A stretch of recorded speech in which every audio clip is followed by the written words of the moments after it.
ಆತ್ಮೀಯ H16 news ಅರ್ಥಾತ್ ಸೀತಾರಾಮ್ಗೆ ಸ್ವಾಗತ. ನಾನು ನಿಮ್ಮವ MI ಅಥವಾ ಮಲ್ಲಪ್ಪ ಜೋತವರ್. ಚಿತ್ರದುರ್ಗದಲ್ಲಿ ನಿನ್ನೆ ಇವತ್ತು ವಿಶೇಷವಾಗಿ BSY ಅಂದರೆ BS ಯಡಿಯೂರಪ್ಪನವರ ಅಭಿಮಾನೋತ್ಸವ ಜಬರ್ದಸ್ತಾಗಿ ನಡೀತಾ ಇದೆ. ನಾಡಿನ ಎಲ್ಲ ನಾಯಕರು, ಗೃಹ ಮಂತ್ರಿ ಇಷ್ಟರಲ್ಲಿ ಬಂದೇ ಬಿಡ್ತಾರೆ. ಆಮದು ಬೇರೆ ದೊಡ್ಡ ಪ್ರಮಾಣದ ಒಂದು 8-10 ಲಕ್ಷ ಜನ, ಈಗಂತೂ 8-9 ಲಕ್ಷ ಜನ ಕೂಡಿದ್ದಾರೆ. ಮುಗಿಯೊಳಗೆ ಇನ್ನು ಕೂಡುವಂಥದ್ದು ಜನಸಾಗರ ಹರಿದು ಬರ್ತಾಯಿದೆ.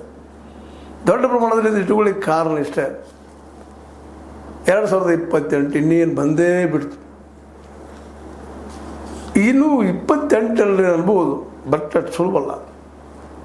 ಈಗಾಗಲೇ ಗೊತ್ತಿದ್ದಂಗೆ ನಿಮಗೆ ಮೋದಿ ಮತ್ತು ಶಾರವ್ ಯಾವುದೇ ರಾಜ್ಯವನ್ನು ಸೋಲೋ ಆಗಿಲ್ಲ ಅಂತ ನಿರ್ಧಾರ ಮಾಡಿದ್ದಾರೆ.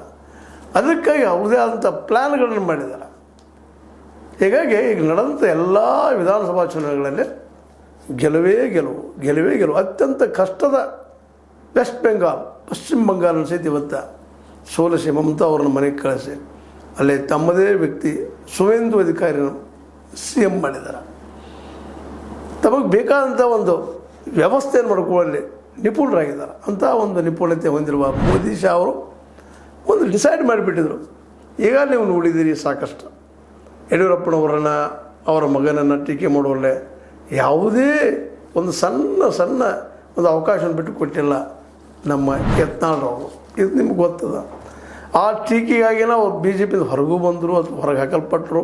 ಈಗಾಗಲೇ ಅದು ಇತಿಹಾಸ. ಆದರೂ ಇವತ್ತಿಗೂ ಅವ್ರು ಟೀಕೆ ಮಾಡೋದು ನಿಲ್ಲಿಸಿಲ್ಲ. ಇಷ್ಟೆಲ್ಲ ಇದ್ದರು. ಮತ್ತು ಯತ್ನಾಳರಿಗೆ ಅನೇಕ ಹಿಂದುತ್ವವಾದಿ ಜನ ಬಂದು ನಿಲ್ಲೋದು, ಅವ್ರ ಭಾಷಣ ಕೇಳು ಅಥವಾ ಅವ್ರ ಬೆನ್ನು ಹತ್ತೋದು ನೋಡಿದಾಗ ಸಹಜವಾಗಿ ನಡಕ್ಕೆ ಅನಿಸಿತ್ತು, BSY ಅವ್ರನ್ನ ಬಿಟ್ಟೇನೋ ಇವರು ಮೋದಿ ಮತ್ತು ಶಾರ್ ಅವರು ಅಂತೇಳಿ. ಆದರೆ ಜನರ ನಾಡಿ ಮಿಡಿತವನ್ನು ಮತ್ತು ಯಾರು ಎಷ್ಟು ಪ್ರಬುದ್ಧರಿದ್ದಾರೆ ಮತ್ತು ಯಾರಿಂದ ಏನು ಗೆಲುವಾಗಲಿಕ್ಕೆ ಸಾಧ್ಯದ ಅನ್ನೋ ಲೆಕ್ಕಾಚಾರದ ಮೇಲೆ ಯತ್ನಾಳರನ್ನು ಹೊರಗೆ ಹಾಕುವಂಥ ಅನಿವಾರ್ಯತೆ ನಿರ್ಮಾಣ ಮಾಡಿದರು. ಅದಕ್ಕೆ ಕಾರಣ ಸ್ವತಃ ಅವರು ಆ ಮಧ್ಯ ಆ ಚರ್ಚೆ ಬೇಕಾಗಿಲ್ಲ. ಈಗ ಯಾವ ಯಡಿಯೂರಪ್ಪನ ವಿರೋಧ ಮಾಡಿಕೊಂಡು ಯತ್ನಾಳರು ಅವ್ರ ಜೊತೆಗಾರರು ಪ್ರಯತ್ನ ಮಾಡಿದರು, ಅದೆಲ್ಲ ಇವತ್ತು ನಿಷ್ಫಲ ಆದಂಗೆ ಆಗಿದೆ. ಅದಕ್ಕೆಲ್ಲರಿಗೂ ಇವತ್ತು ಉತ್ತರ ಕೊಟ್ಟಂಗೆ ಆಗಿದೆ. ಜನ ಯಾವ ರೀತಿ ಕೂಡಿದ್ದಾರೆ, ನೂರಾರು ಜನ ಸ್ವಾಮೀಜಿಗಳು ಸಾವುಲ್ ಅಂತ ಹೇಳ್ತಾ ಇದ್ದಾರೆ, ಕೂಡಿದ್ದಾರೆ. ಇಡೀ ನಾಡಿನ ಶ್ರೇಷ್ಠ ಸ್ವಾಮೀಜಿಗಳೆಲ್ಲ ಒಂದೇ ಕಡೆ ಕೂಡಿದ್ದಾರೆ. ಒಟ್ಟಲ್ಲಿ 2028 ಗೆಲ್ಲಬೇಕು. ಅದರಲ್ಲೂ